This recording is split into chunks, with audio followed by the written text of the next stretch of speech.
gang activities and health issues, if we can't overcome those barriers and have high expectations for our students, then to me all the rest of it is irrelevant.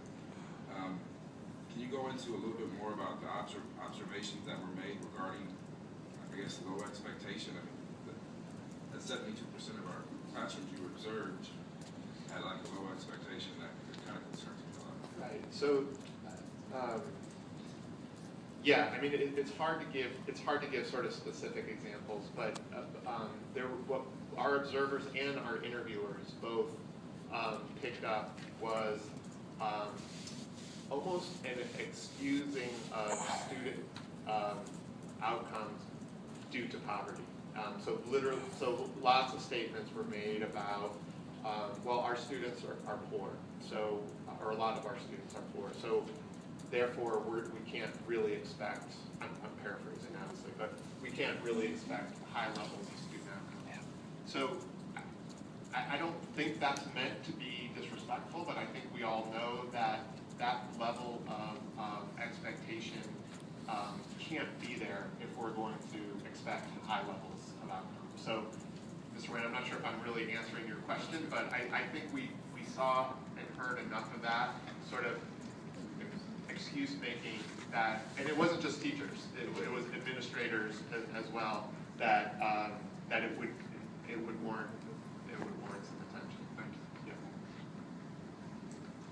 So we mentioned, or I mentioned, that the action plan, which is Omaha's instructional framework, is fantastic. So it lays out and describes in great detail, with great sort of visual effect, the high impact instructional strategies that the district expects its teachers and administrators to be using in the schools and in the classrooms to drive student achievement.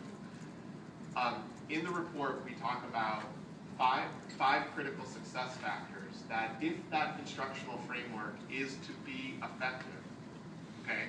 So we've got this wonderful instructional framework.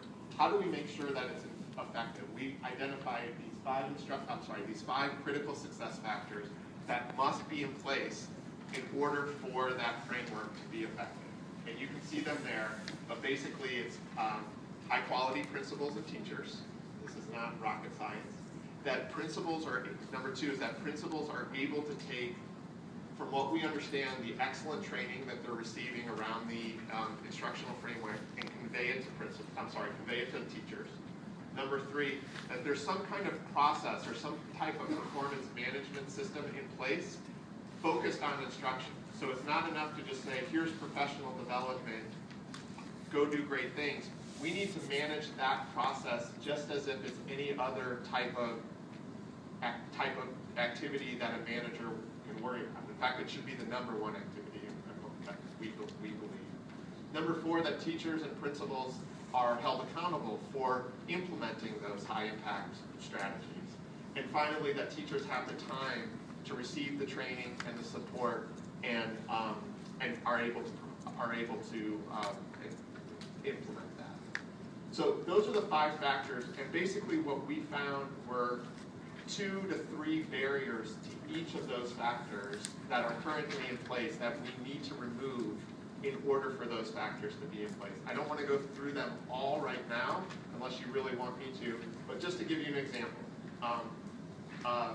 So for the first one, so high quality principals are in every school and high quality teachers are in every classroom. One of the barriers we found was that principal support, principal and teacher evaluation, and teacher professional development are sort of all out of sync. Okay, so they need to be brought into alignment to support one another.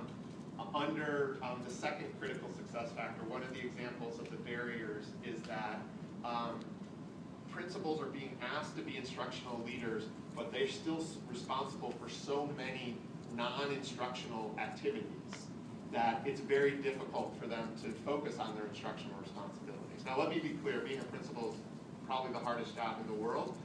They've got lots of responsibilities. If a kid brings a knife to school, they're ultimately responsible for that, so it's not like you can shirk any non-instructional responsibilities, but we need to do as much as we can in order to take non-essential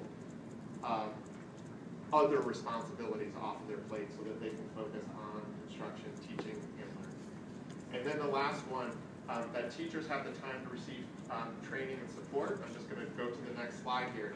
Omaha, as you all might know, has the fewest number of instructional hours of any surrounding district, and in some cases by far. So this is something that we are really going to encourage you to take a look at, along with the teachers union, a way to address this discrepancy.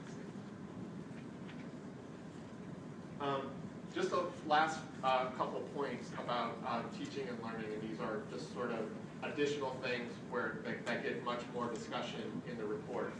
But in addition to the instructional framework, what the instructional framework doesn't have are what's known to be a response to intervention system. So these are tiered support. So basically what happens when students aren't being successful even when instruction is excellent, okay? Rather than just throwing a child into special education, we need to develop supports that will provide some alternatives, and then to determine whether the student actually has a disability that requires those services. But we need something in between those two things. Number two, someone mentioned it already this evening in the board meeting. There's a lot of support and a lot of evidence to suggest that universal pre-K would really